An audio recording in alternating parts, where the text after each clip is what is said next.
Escribo estas líneas en la penumbra de mi celda, con el único consuelo de una vela que tiembla, como si también temiera lo que estoy a punto de confesar. Han pasado años desde que crucé las puertas del convento de Santa Lucía del Perdón, dejando atrás mi nombre, mis vestidos de colores y mis sueños de juventud. Desde entonces me llaman hermana Isabel, pero en este diario clandestino sigo siendo la muchacha que un día creyó que la fe podía redimirlo todo.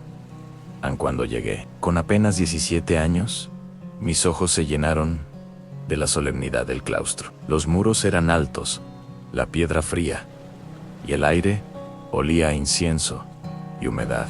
La Madre Superiora me recibió con un abrazo que parecía maternal, pero sus ojos tenían un brillo acerado, como de quien no olvida nada en el primer año. Me aferré al rezo como quien se aferra a un salvavidas. Creía que las voces que escuchaba en los pasillos de noche eran solo eco, susurros de mi imaginación, pero con el tiempo descubrí que aquellas voces eran reales en confesiones, dichas a escondidas, promesas prohibidas, rezos que se mezclaban con gemidos. El convento no era solo casa de oración, era también un muro que encerraba secretos. El primer secreto lo descubrí una madrugada cuando fui enviada al claustro a traer agua. Al pasar cerca de la capilla, escuché un murmullo. Me acerqué y vi a la hermana Magdalena de rodillas frente al altar, pero no rezaba. Tenía una carta en las manos y la leía con lágrimas en los ojos. Reconocí el papel. Era el mismo tipo que usaban los militares acantonados en la ciudad al verme. Escondió la carta bajo el hábito y susurró con voz quebrada: nadie debe saberlo. No volví a preguntar, pero entendí que no era la única que había traído consigo algo del mundo exterior en la tentación del silencio. El convento imponía obediencia, castidad y pobreza, pero pronto comprendí que el mayo erevoto no era ninguno de esos tres. El verdadero mandato era callar lo que veíamos, callar lo que sospechábamos, callar incluso lo que nos hacían. En un confesor visitaba el convento cada semana. Decían que era un hombre santo, pero yo lo vi deslizar su mano sobre la de las novicias demasiado tiempo, escuchar con sonrisas extrañas confesiones de pecados de carne y dar penitencias que sonaban más a castigo personal que a guía espiritual. Algún día me tocó a mí confesarme. Me preguntó si alguna vez había sentido deseo, si había soñado con hombres, si extrañaba el calor de un abrazo. Yo, inocente, respondí que sí, que a veces el recuerdo me asaltaba. Su mirada se encendió como brasa y me dio una penitencia que no olvidaré: en rezar sola con él durante horas en la capilla cerrada. Esa noche comprendí que el hábito no protegía de los lobos disfrazados de pastores en las voces enterradas con el tiempo. Supe que algunas hermanas habían desaparecido del convento sin explicación. La Madre Superiora decía que habían caído enfermas y eran enviadas a casas de retiro. Pero en el pueblo corría el rumor de que algunas habían dado a luz en secreto y habían sido desterradas para evitar el escándalo. En una tarde, ayudando a limpiar la bodega del sótano, encontré un cofre con objetos personales, empeines, cartas, retratos. Pertenecían a las desaparecidas. Comprendí que no habían salido con nada. Algo en mi interior me dijo que nunca habían salido, en absoluto. En reflexión final del capítulo, desde entonces, el claustro ya no fue para mí un refugio, sino una cárcel. No era el pecado del mundo exterior lo que debíamos temer, sino los pecados que germinaban dentro de esos muros, ocultos bajo el silencio y el hábito.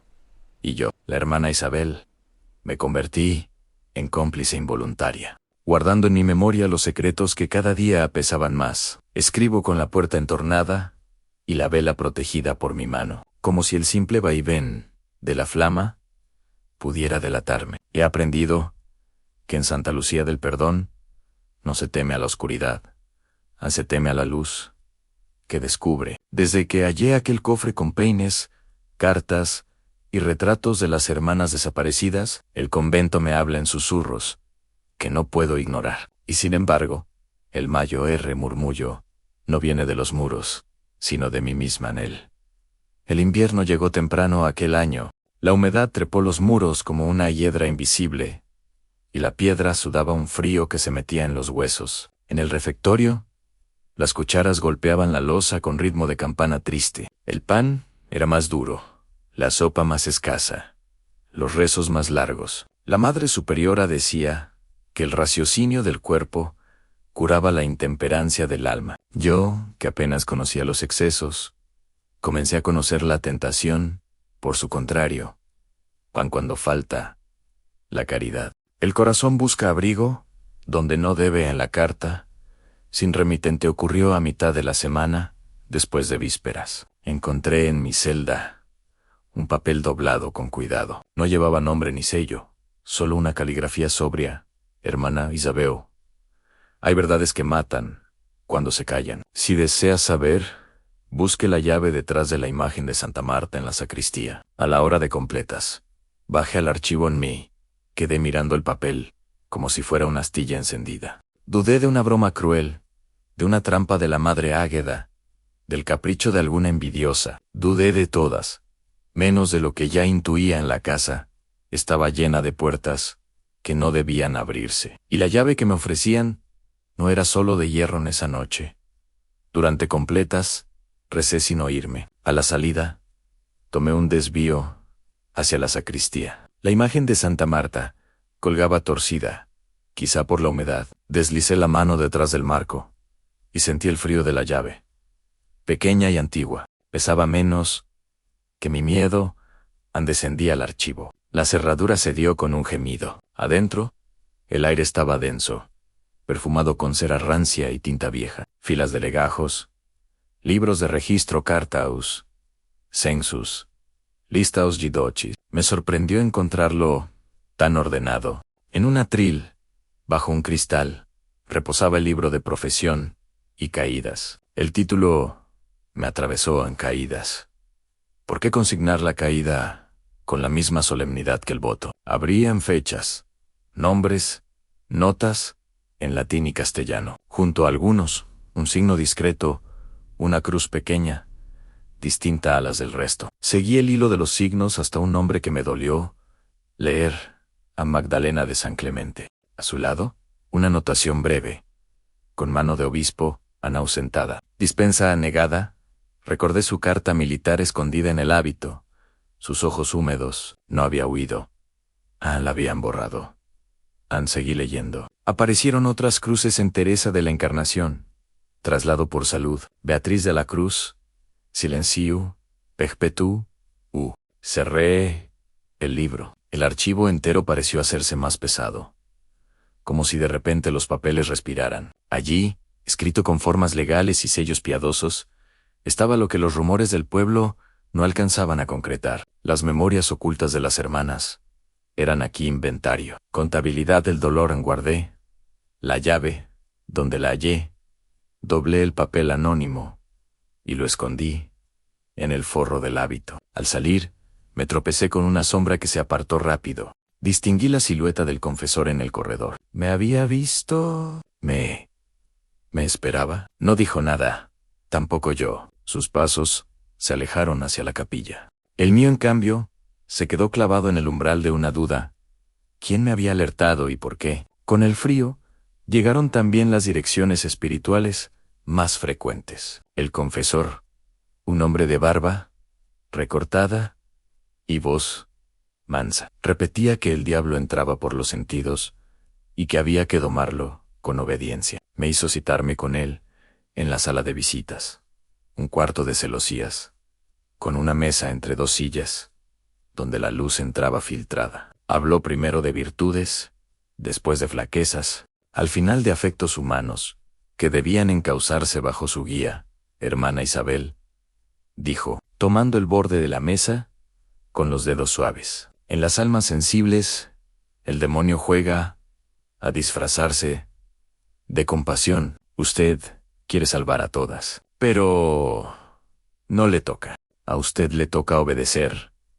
Asentí por fuera. Por dentro, un resorte se tensó. Aquella palabra, Obedecer me empezó a doler como un zapato ajeno. Él siguió: cuando sienta inquietud, venga a mí ahí. La inquietud es orgullo disfrazado. Quise creerle. Era más fácil que enfrentarlo. Pero la inquietud no menguó. Al contrario, creció. Y con ella, una tentación nueva, la de la indiferencia. Apagar la mirada, andar con el rosario como antorcha que enceguece, fingir que no vi el beso en la capilla, que no leí el libro de caídas, que no encontré el cofre de retratos. He aquí la tentación más cómoda en llamar prudencia al miedo. Fue Sor Eulalia quien quebró el hechizo. Vieja como la madera del coro, con manos de pergamino y ojos de agua, siempre limpia y siempre pobre. Nadie la escuchaba, decían que perdía la memoria. Una tarde de labores, me hizo un gesto para que me acercara a la lavandera. Entre sábanas y jabón frío, me dijo en voz baja: lo que escribes, escríbelo. Claro, me paralicé. ¿Qué dice, madre? No soy tu madre, se rió con tos. Soy una mujer que ha visto pasar demasiadas sombras. Escribe claro, para que quien te lea no tenga excusas. Las medias tintas salvan conciencias, no almas. ¿Quién le dijo que yo? Los ojos, hija. Se tocó los míos con el índice. Los ojos que han visto dejan de ser de novicia. No dejes que te los vuelvan a vendar. La miré con una gratitud que no supe articular. Ella se volvió al agua y a la piedra, y ya no dijo más en aquella noche. Reabrí este cuaderno y escribí el nombre del libro, las notas, las cruces pequeñas, la frase silencio, perpetuo. Mientras la pluma corría, sentí que algo de mí regresaba a no el mundo de fuera, sino la dignidad de decir. Poco después, llegó al convento un visitador eclesiástico. La madre Águeda lo recibió con una reverencia que parecía un pacto. Nos alinearon en el claustro como si fuésemos estaturas de sal. El visitador habló de fervor, de disciplina, de la belleza de las almas consagradas. Luego pidió notitia rerum, conocimiento de las cosas, en privado con algunas hermanas. Me tocó. En la sala fría, me preguntó por la vida común, por las faltas de caridad, por inquietudes en la palabra. Volvió como un zarpazo. Andudé, recordé a Eulalia, escribir. Claro, hablar. Claro. Tragué saliva y dije: Excelencia, en el archivo hay un libro con notas de caídas que no son de Dios, sino de hombres. Y en el sótano, cofres con cartas y retratos de hermanas que ya no están. No sé qué significa todo, pero sé que me tembló la voz, que el silencio no nos hace santas. Él me observó, sin parpadear. ¿Y quién más lo sabe? Nadie, tal vez todos. Dije, y supe que esa frase era peligrosa. Anotó algo, me bendijo, me despidió. Salí con las piernas flojas. El corazón me repicaba, como campana rota. Había hablado, no sabía si había salvado a alguien o me había condenado. El efecto no tardó. A la mañana siguiente, la madre Águeda anunció un pequeño reajuste en las tareas. A mí me asignaron el coro bajo a horas en que casi nadie iba. Me retiraron de la biblioteca y de la sacristía. Dijo que era para cultivar la humildad. Entendí el mensaje. Me quitaban llaves, me dejaban rezos. También noté que la hermana Teresa evitaba mi mirada, que dos novicias se apartaban cuando yo llegaba. El miedo es contagioso. La prudencia también. Solo Eulalia me siguió hablando.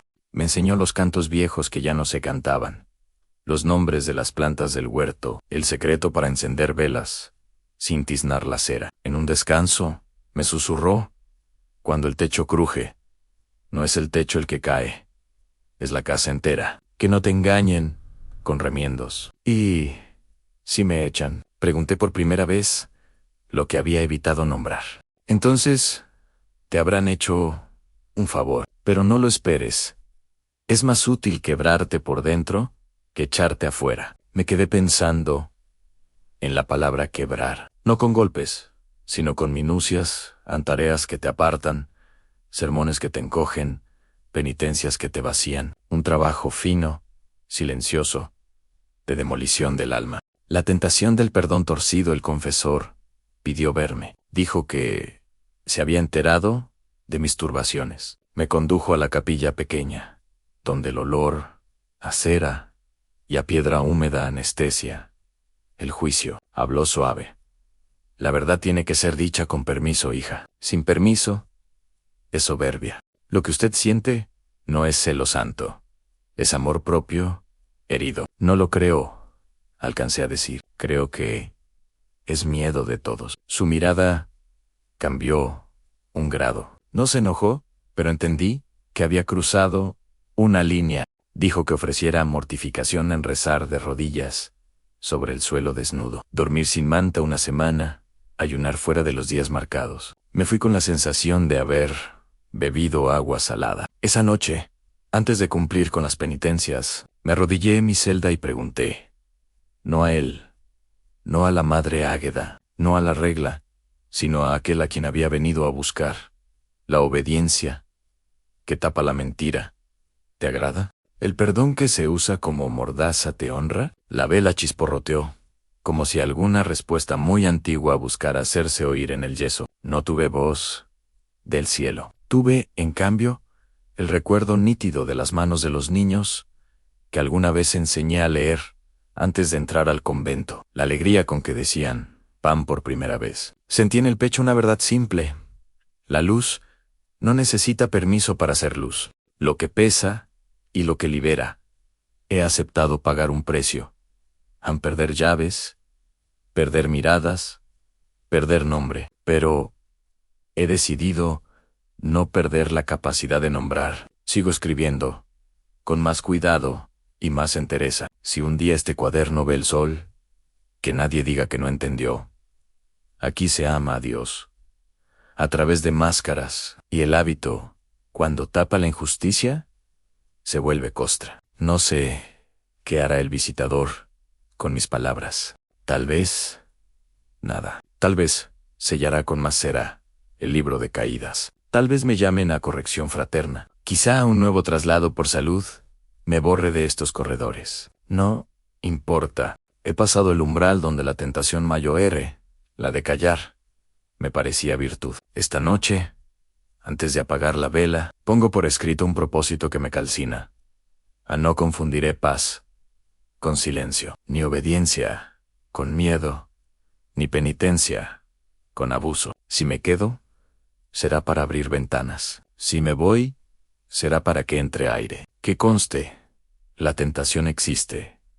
Sí, y no solo la de la carne, también la del poder, del prestigio, del control. Pero hay otra tentación más sutil y más devastadora, a la de dejar de ver. A esa, por la gracia que aún me queda, he decidido no rendirme. Apago la vela, la cera humea, como incienso pobre. En el pasillo, cruje una tabla. Sé que vigilan, yo también.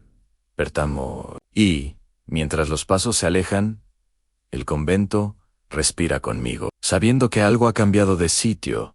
El miedo ya no vive en mi garganta, sino en mi cuaderno. Y el cuaderno, por ahora, late escondido.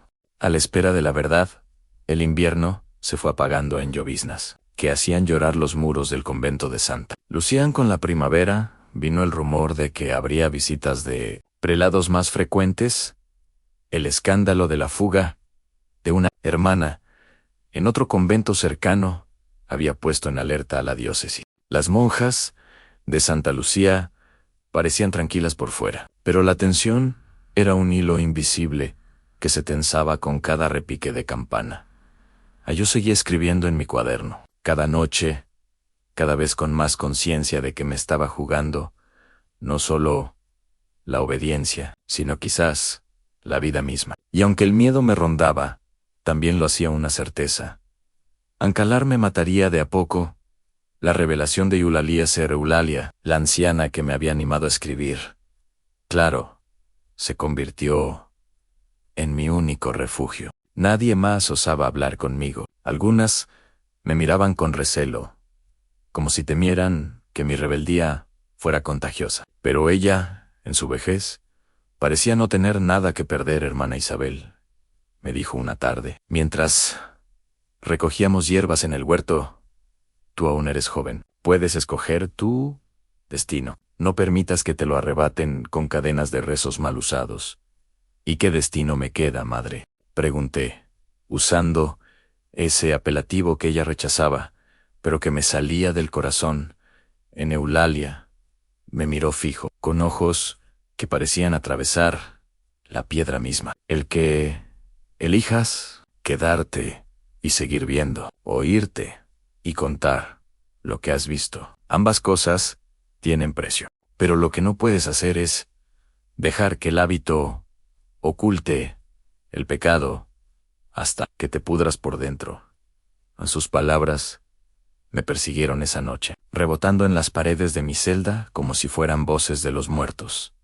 Días después, descubrí otro rincón del convento que escondía más sombras. El campanario, al que solo subían las hermanas encargadas del toque. Fui enviada a ayudar a limpiar las escaleras de caracol, y al llegar arriba, encontré lo inesperado un pequeño arcón, cubierto con una manta polvorienta. Dentro había botellas de licor, cartas con promesas de amor escritas por soldados, y hasta un medallón con retrato de un hombre.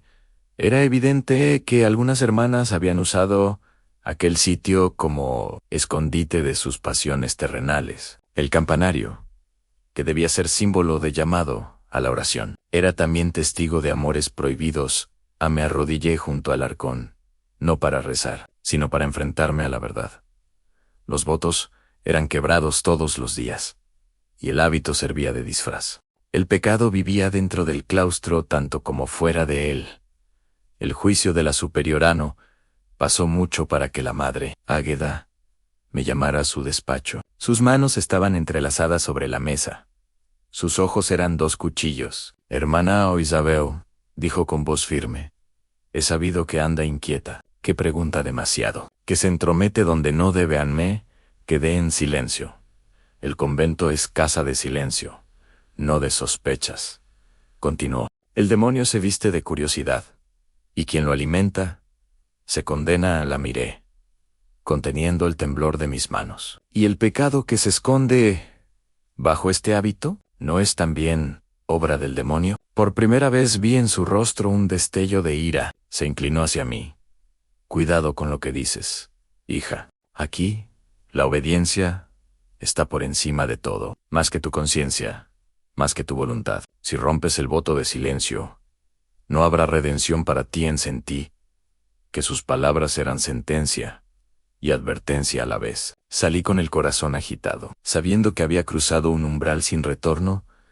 El miedo me paralizaba, pero también me empujaba a seguir. Esa misma semana decidí volver al archivo. Arriesgándome a ser descubierta, encendí una vela y revisé de nuevo el libro de profesión y caídas. Pero esta vez no me detuve en las notas. Al final del volumen encontré hojas sueltas, ocultas entre las tapas.